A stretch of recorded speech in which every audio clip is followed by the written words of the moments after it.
leva moito tempo traballando polo camiño. De feito, el e a Asociación de Valdeorras e a Asociación do Camiño de Inverno dos Concellos foron os que propuxeron que as mouteiras foran de pizarra na comarca de Valdeorras, e se conseguiu, e aquí están.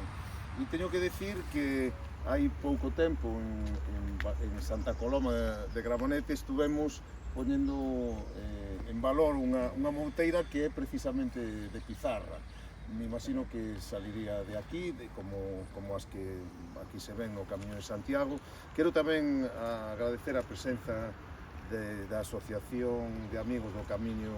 de Santiago, do Camiño de Inverno en Valdeorras, que tamén levan loitando moito tempo, primeiro por o recoñecemento do camiño, despois por o seu trazado e agora por a súa conservación e a súa posta en valor. E nada, decir que este investimento, despois o técnico nos dará máis explicacións desta obra, pero bueno, é un investimento de 140.000 euros da Axencia de Turismo de Galicia, precisamente para o que decía o alcalde, para que o camiño